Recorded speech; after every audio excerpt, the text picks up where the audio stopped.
Почитувани добро вечер, јас сум Александар Видиновски, вие гледате само Вистина и вечерва со Ѓулистана Марковска. Добро вечер. Добро вечер, благодарам на Виктор Грозданов, добро вечер и за вас. Добро вечер. Колегата Сијат Ризановиќ, добро вечер. И Никола Србов, добро вечер за сите.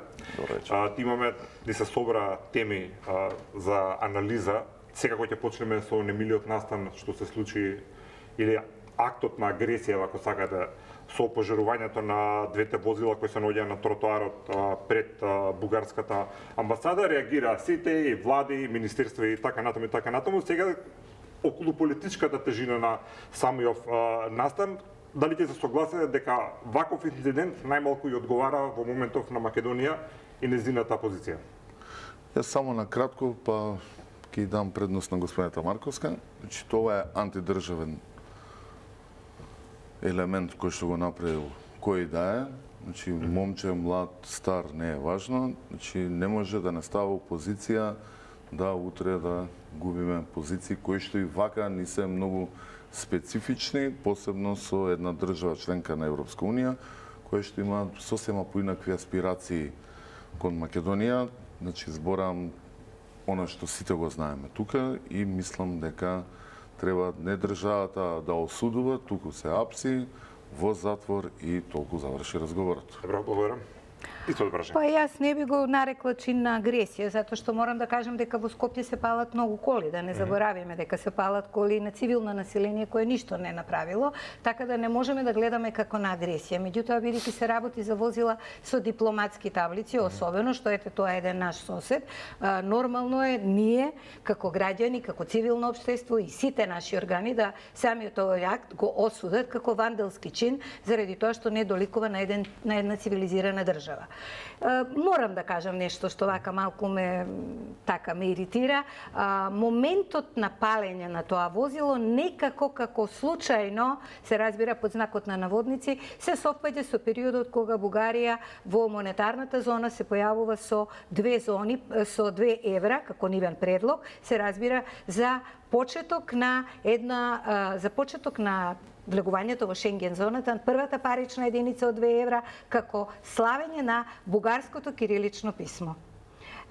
Јас, барем од она што има можност да проследам денеска, видов дека има осуда, дека една држава членка на Европската унија, која што не се открива, која особено дала силен протест, а дека одговорот на членките на Европската унија е дека се работи за многу чувствително прашање. За мене ова е една силна провокација, заради тоа што се знае од каде потекнува кирилицата, се знае кои се и чии се тие дејци, и тоа е за мене лично протнување на мала рака на едно од барањата на чуената Европска историска комисија, која што влегувајќи така во европските институции, веќе ние ќе немаме што да дискутираме. Само на кој начин ги поврзуваат овие два настани? Па тој настан се појавувањето во моментов се случува истиот тој настан во Бугарија и во Европската унија се чувства една сериозна загриженост во која што европските дипломати велат дека имаме таков момент во кој што нема да го откриеме официјално, барем не, можеби оф рекорд да, името на државата која што не се согласува, дека се работи за чувствително прашање инаку.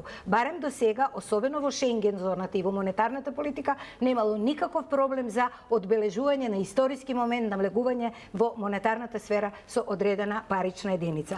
Лично го сваќам како силна провокација, меѓутоа и како остварување на еден дел од барањето на надворешно-политичката агенда на Бугарија кон Македонија и некако сосема случајно во истиот момент се палат возила. Тоа некако не ми оди во прилог, не сакам да преюдицирам и да шпекулирам. Да чекаме истрагата. Ќе чекам истрагата. Може да анализираме легитимно. Да, се разбира, легитимно е да анализирам, легитимно е да го осудам вандалскиот чин и да барам нашата истрага што поскоро да ги открие сторителите и да бидат казнети. Морам да ви кажам нешто. Добро. Значи на филмски фестивал во Република Словачка, во Кошице, кога ме прашаа по што сте познати вие, ја им викам Кирил и Методи. Господинот кој што беше режисер, така се вознемири, ја не знам која е државата што реагирала, ви кажам како се вознемири, како да сум сакал да го нападнам. Среќа имаше господин Словак од Србија, па му објаснува дека Македонија мисли дека се Кирил Методи од кај нас и така натаму и дека они после отишле на кај Словачко-Муравскиот дел и така. Нема што да мислат кај нас. Тоа е факт. Не, они ги сваќаат, ги гледаат многу лично. Јас сега изборувам Са од човечки аспект, значи. А дека бугарите имаат нешто со кириличното писмо, не само го земале. А овие дека имаат врска со нас, тоа е точно, затоа што ако зборите пополека и повнимателно со нив, може да се разберете. Не зборуваме само за разбирање. Збориме за некој кој што мислиме дека не ни се блиски и така натаму. Зборуваме за фундамент на македонската историја и за наши просветители. И како се вика, и истиот господин ме однесе на споменик кој што јас до тогаш немам видено толкав голем споменик на Кирил Методи. Мислам, збориме Кошице, Република Словачка. Са дали се они, не знам. Не е ни битно. Не е ни важно, меѓутоа дека јас ви кажав, значи ние мораме категорично, брзо и ефикасно да го расчистиме овој проблем со палењето на возилото. Знаете како во полиција кога ќе влезете, имате две опции, или ќе признаеш веднаш или ќе признаеш за 10 минути. И таму ќе се каже точно кој е инспираторот, дали е тоа некоја странска служба, дали е тоа наша домашна служба, дали тој само иницијативно го направил тоа, и казната мора да биде ригорозна. Значи не може да палиме дипломатски возила, немаме потреба, ние не добиваме ништо со ова. Што сме нешто посрекни сега? Што се запалија две возила на бугарската амбасада или едно, не знам колку беа. Не, практично да тоа рекоме, се што не треба да се прави во овој момент е... И затоа реков, ова е антидржавен елемент. За нас, како држава, зборам. Добро. Ризановиќ? Да, отприлика ова што го кажа Грозданов, сакав исто да го кажам, можеме ова да го, значи, осомничените или осомничениот можеме да ги ставиме во две категории. Една е дека делувал само иницијативно, дека тоа некој го направил од некаква емотивна причина поради целиве тензии што постојат околу македонско-бугарскиот спор, а друга дека е направено намерно со некаква заднина. Тука мора да бидеме јасни. Кога бараме намера и кога истражуваме дали некој нешто направил со намера, секогаш треба да видиме кој има корист од такво нешто. Во овој случај Македонија како држава и како државна политика или позиција апсолутно нема никаква корист од ова палење на две бугарски дипломатски возила без никаква причина, без никаква корист, без никаква агенда, Без никаква цел. без никаква цел, апсолутно целата да речеме пиар корист или пиарот оди. Може да кажеме дека беше агресија против здравиот разум. Може така Тачно, да го квалификуваме да здравиот разум на сите луѓе и на цела држава. Во овој случај, значи сите аргументи, целата корист од овој настан оди во насока на официјална Софија во овој момент. И тоа е факт. Сега, јас сепак мислам дека прво мислам дека ќе го откријат сторителот или сторителите надлежните, бидејќи знаеме Скопје е прилично добро покриено со камери, со безбедносен надзор и така натаму. Мислам дека ќе биде откриен, но сепак се сомневам дека постои друга заднина за ова, дека не е направено намерно, дека ова е во рамки на таа една специјална војна, нели, што се води секогаш во вакви околности, каде Во што случајот мислите се извинувам што е прекина против Македонија? против Македонија, се разбира. Да, дека ова е направено. Не можам да кажам кој е нарачателот. И сега не индицирам директно дека ова Бугарија го направила, туку некаков субјект, ајде да речеме, кој може да биде и домашен и меѓународен. Јасно. И дека ова е конкретно насочено против македонските позиции во овие моменти. Добро. Благодарам, Србо. Па да, како што кажа и другите, како што кажа Ризвановиќ, единствена корист има источниот сосед од ова што се случи. Македонија може да претрпи штета во смисол на создавање на кампања, дека ете во Македонија се создавале некаков говор на омрази, потикнување на насилство кон Бугарија, и тоа е всушност нашата штета, користот што го добива Република Бугарија. Но денешните изјави, текстови, настапи во бугарските медиуми, на бугарските, ајде да кажеме, портали, фейсбук страници, па и фейсбук страниците на здруженијата кои се представуваат како бугарски здруженија во Македонија, видовме дека искачаат исти текстови, како еден човек да ги пишувал. Така тоа, таквиот настап, во кој се вели дека нели кулминирало дека ова е напад врз Бугарија, дека ова е само кулминација, ги повикуваат бугарските власти да реагираат и да го спречат. Точно така, точно така. Со такво оркестрирано, знаете, еден копи-пейст текст каде што го гледате на сите бугарски медиуми, не може да не ве наведе да помислите дека токму нарачателот, еве да не преюдицираме, ама бидејќи оди во нивна корист, доаѓа токму од страна на источниот сосед, бидејќи они само со ова би имале корист како во Европската унија да кажа дека биле нападнати во Република Македонија. Така да МВР треба, бидејќи кој доаѓајќи навака како гледав видеото, беше објавено и тоа од страна на бугарските медиуми прво, како ги пали човекот возилата, значи тоа е на дрско сред бел ден, му се гледа ликот, треба МВР да го уапси човекот и Да, не малку некако наивно дело. па да, по секоја цена да открие кој стои позади целата овој немил настан кој е на наша огромна штета, повторувам. И така да нема логика, а од друга страна не верувам дека некој човек само волно се дрзнал, станал од дома, земал бензин или што и ќе оди ќе пали возила на дипломатско претставништво. Тоа е малце нереално. Го спомена и тоа дека и Ризвановиќ дека на некој начин се води по некоја специјална војна. Во тој контекст може ли да ги ставиме и овие Facebook групи и портали кои што Значи, се извинувам, ајде. Да. Не само тие, значи почувајќи од Спаска Митрова, вие подобро се сеќавате на тој случај. Да. Значи, после ги имате, не знам, Пендиков, да не ги редиме сите, Пендиков го тепале во Охрид за некоја паковка, не платил пари, на тоа дека се представи како бугар му дадоа стан во Софија да живее, пребега со авион го носе од Македонија. Значи тоа е таква Нашиот министер за надворешни работи отиде да го посети. Да, дури отиде да го посети. Човеков кој заглавил во дилерски долгови, тоа е значи официјално од МВР. Имаше истрага против тој човек. Сега последно гледаме некоја девојка која учествувала во сообраќајна несреќа каде што има човечки жртви, МВР ги одзема сите патни исправи да не ја напушта државата.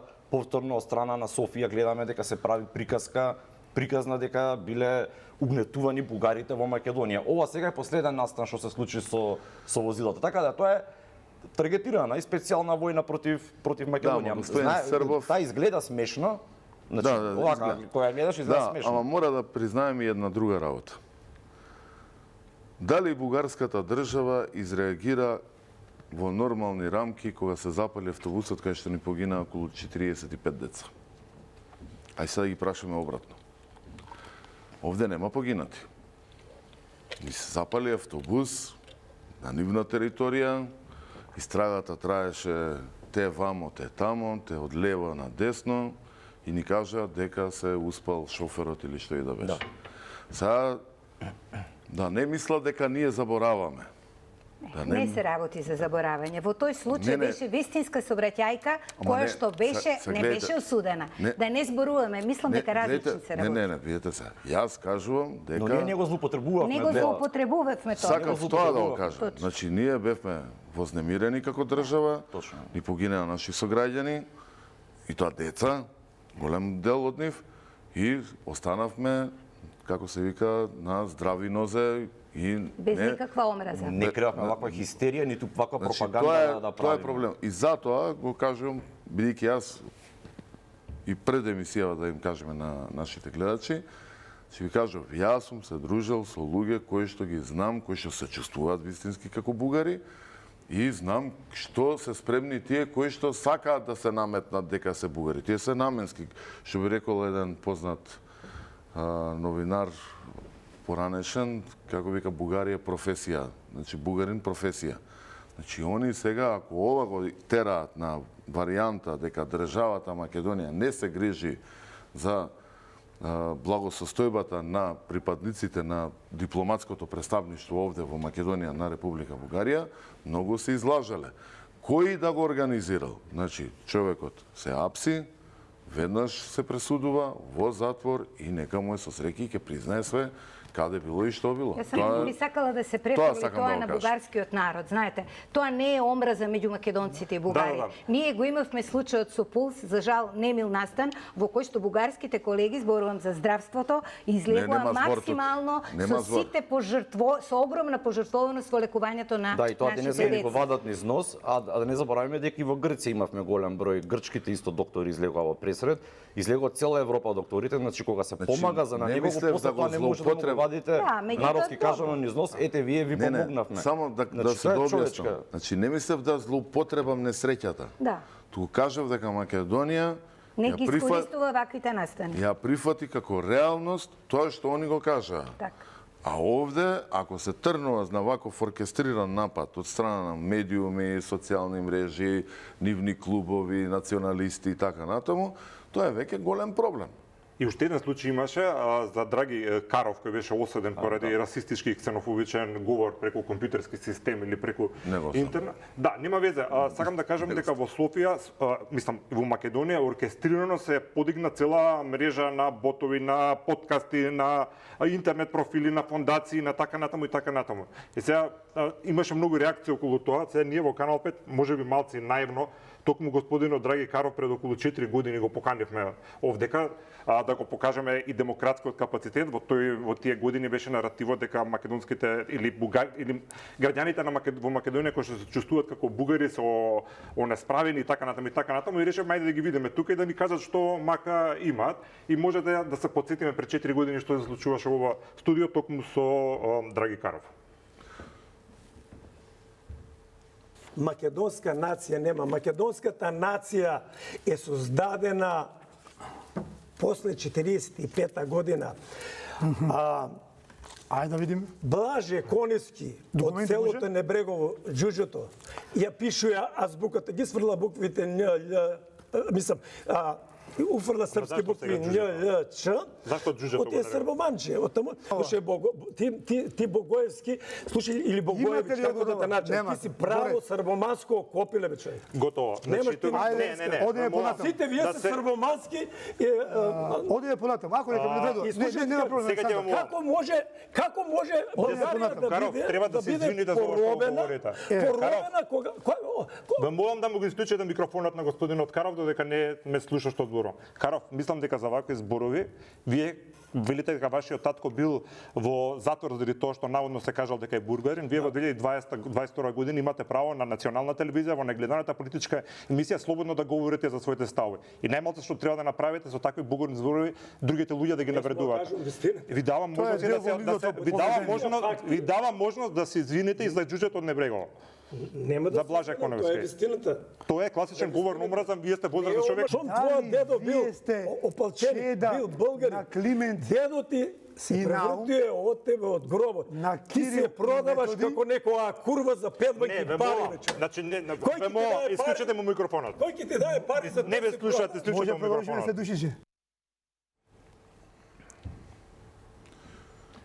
Добро, најискрено сакам да ви се извинам за овие зборови кои што може да ги слушнете, меѓутоа мислам дека е некогаш здраво да се соочиме со реалноста. Ова е господинот кој што сега е нели осуден условно за говор на омраза и после тој чин секако скок на многу интернет портали, Фондација Македонија, Коридори 8, оркестрирано практично и со некои таленти тука од кај нас да ја напаѓа државата и зошто е така постапено по овој човек. Зошто таква организираност на една структура секогаш настапува кога нешто вакво ќе се случи, кога човек е осуден заради тоа што го направил?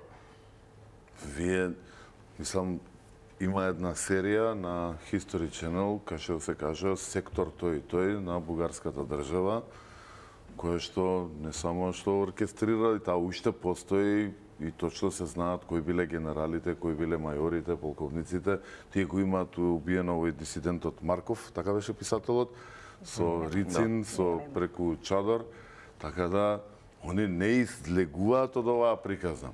Македонија мора да си направи собствена кампања. Собствената кампања треба да ја води првенствено. Ај прво да расчистиме со историјата кои биле бугари од Македонија, кои се врзувале, ние си имаме наша историја. Во најмала рака, одим викат од Коминтерната дека сме, важи, супер, 85 години ја имам историја. Го имам Кузман Есифовски Пито, и имам Вера Јоцич, и да не ги Михајло Апостолски, и да не ги редиме, така? Значи, ако толку више се запнале во тој дел. И после што ќе се раскажуваме? Ако сме ние од 41-а, а вас ме нема, што ќе сте ни вие? Што е тоа што вие после тоа ќе го правите? Значи, јас се дружам со господа кои што се историчари и нивните, тоа се господинот професорите Чакарјановски и професорот Чепреганов, и они јасно и недвосмислено ми имаат научено. Они нема да застанат во ниту еден смисол. Јас сум за соработка со бугарите, на научен дел, да речеме медицински, како што го спојате. Значи фармацевски, земјоделски, рударски, геолошки, металуршки, значи во енергетски, Уметност. па и уметност. Наши музичари цело време одат настапуваат таму и значи, обратно. ние можеме во тој дел да соработуваме. Ама наши музичари, ние овде треба да се свртиме внатре во Македонија. Дали ние имаме музички канали во Македонија? Немаме. Дали ние сме им понудиле на бугарите кај што имаме 2,5 милиони претплатници да им пуштиме фолк, поп, канали посебни и од филхармонија со опера и балет од Македонија? Немаме, затоа што имаме регулаторно тело кој што не ти дозволува да направиш ти такво нешто. За разлика од тоа, ние да ги примаме овде. Нас не ни треба информативно ние да ги учиме дека ние сме посебни македонци. Ние треба внатре во Македонија да се погледнеме. Ние треба да видиме кој од нашите што се представуваат врвни македонци, да видиме кој одработува за нив. Има такве? Апсолутно. Само рековме ќе збориме подоцна во емисијата за тоа, ќе ви кажам до крај. Добро. Па јас би одела повеќе на линија да ние си афирмираме сопствената историја. Имам впечаток дека поготово новите генерации не знаат кој е Крстемир Сирков.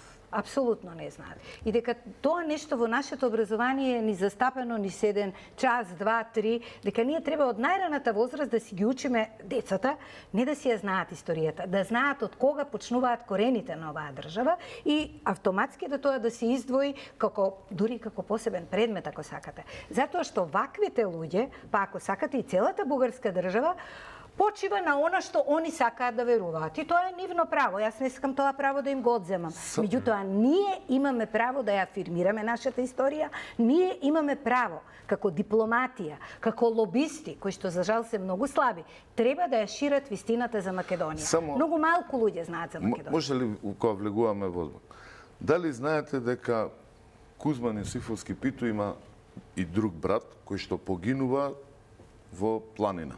Не знам. Сестрата нивна, значи, раскажува на наш градоначелник дека кога ја кажале на мајката дека погинал и вториот брат, само е разврзала марамата и рекла: дадов 2 сина по смрт, само слободата да ја добиеме од овие луѓе. Сега може да се разбереме каде се наоѓаме. Значи, тоа е патриотизмот кај нас. И ние мора на таа врата да се вратиме.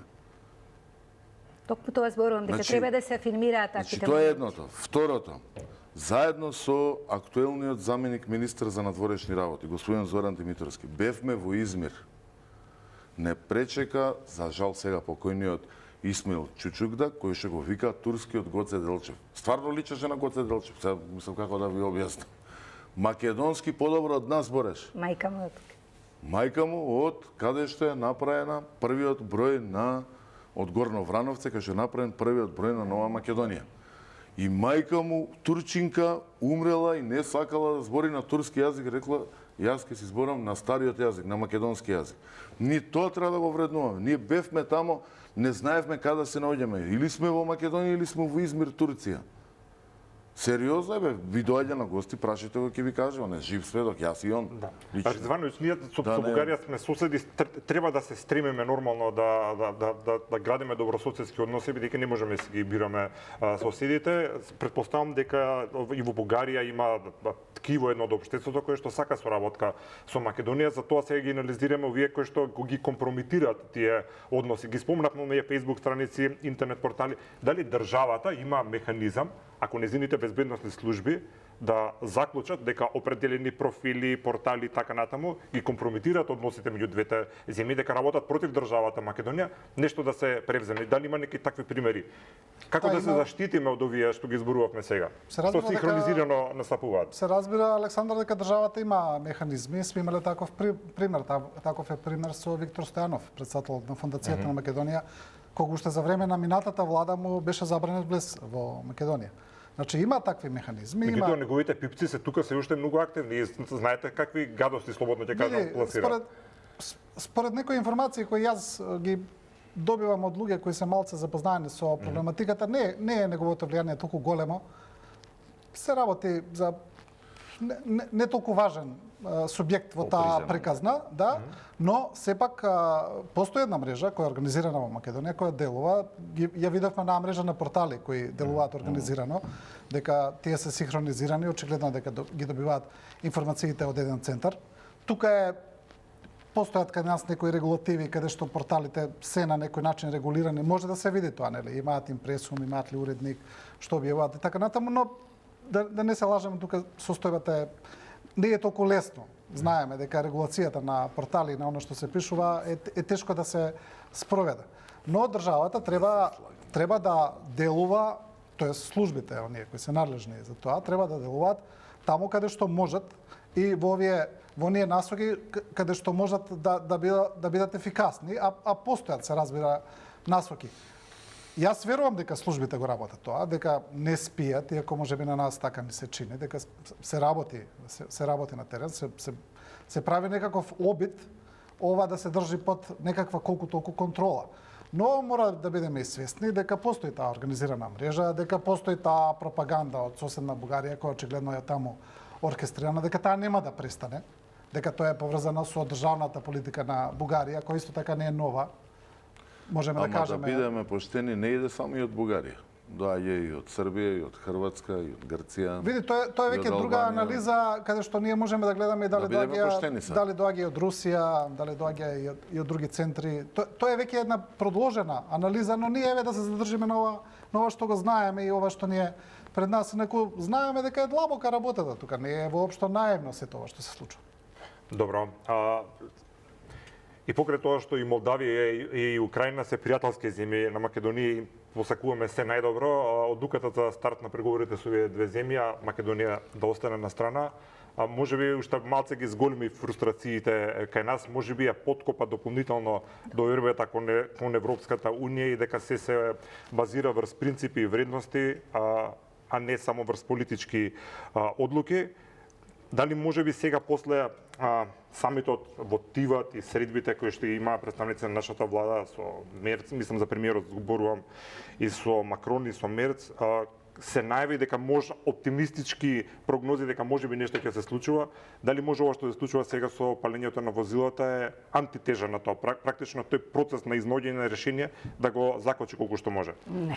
Тоа е што палењето на возилата е изолиран инцидент, а ако Европската унија има кохерентна политика, а мислам дека има, и на нив самите им е непријатно да кажат дека копенхашките критериуми важат само за Македонија, односно за Западен Балкан, за нас тука, а за останатите не важат. Лично мене исто така ми ствара фрустрација, иако се разбира, немам ништо против Украина, украинскиот народ, немам ништо против Молдавија, меѓутоа очигледно дека политичката волја е основен двигател кој што води во моментот на проширување. На Украина и беше ветено дека ќе стане членка на НАТО и на ЕУ по војната. Војната се уште не е завршена заради договорот во Минск кој што е нарушен и почна војната. Таму нема да има веројатно членство на НАТО, не може да, во зависност од тоа каков договор ќе се постигне, веројатно нема да има ни трупање на единици од НАТО, можеби само Обединетите нации. Тоа е малку повисока политика која што не сум запознаена, не читам и не знам. Меѓутоа Европската унија и беше ветена во пакет. Сега да се потсетам на едно постаро прашање кое што беше овде референдумско упатено и за жал тој референдум и покрај тоа што референдумите се задолжителни беше сватено како консултативно не постои, или ги прашуваш луѓето дали да го исечеш дрвото или не ги прашуваш. Бидејќи во Швајцарија и за сечење на дрва се води на референдум, беше објаснето дали сакате Македонија да биде член на Европската унија и НАТО доколку го промени името. Парафразирам, не сум сигурна дека тоа е така. Излегува по приличен број на граѓани, особено од ВМРО-вскиот корпус или десно ориентираните не излегува, го бойкотираа. Договорот се разбира, референдумот беше недоволен по гласови и по излезно да се прогласи за успешен, меѓутоа што остана? Остана тоа дека ветувањето дека Македонија после ваквото прашање би можела да бидат отворени ширум портите на Европската унија апсолутно не беше точно. Односно, ние бевме како држава изиграни. Тоа впрочем го призна и после потпишувањето на Преспанскиот договор, договорот во Нивице, господинот Ципрас, кој што рече вака: за да се јужното крило на НАТО, за да си ја заврши комплетно својата работа, односно да се заокружи, речено со воен термин, Македонија мораше да биде членка. Македонија ќе беше примена како членка на Европската унија, дури и да не го променеше името. Замислете, каков шамар за нашата надворешна политика. Па нека и беше променето името, еве јас кажувам. Меѓутоа тоа ерга омнес не уништи до крај. Не уништи што мора во Македонија ние, кај што живееме во наша држава, на наше тло, да се нарекуваме ние сме од Северна Македонија и тука и надвор. Не уништи тоа што на крајот на криштата и многу пари се потрошија, многу луѓе се изнервира. Никој нема никогаш кој што не е вклучен во официјалните органи на власта да каже јас сум од Северна Македонија во Македонија, дури ни со нож под грло, освен ако е приселен од некој соодветен орган кога ќе отиде во странство. Тоа значи дека во моментов политиката не може да биде против тежа, вашето прашање беше тоа, и мислам дека на предлогот треба да му се пристапи со една широка отвореност. Тој предлог не помногу се разликува од предлогот кој што беше даден, не знам точно која година, на господинот Стево Пендаровски, кој што рече или полноправно членство или ништо, и очигледно испадна ништо. Влегувањето на слободниот пазар, на инвестиции, на луѓе, на капитал, на идеи е најголемата придобивка и користење на фондовите, кои за жал сега заради инфлацијата која што е во Европската унија, негде прочитав 3,6, заради малку испразнетите фондови не е така богата како што била порано за другите примени членки, сепак за нас е значаен чекор. Зошто? Немањето на комесар не значи ништо, немањето на глас пак не значи ништо, тоа се смета како еден вид на менаџирање на проширувањето, се додека Европската унија не се промени внатре, а таква промена очекува. Добро, Србо, пак чекорот за отварањето на преговорите за Украина, Молдавија, како би се одразило врз целиот процес?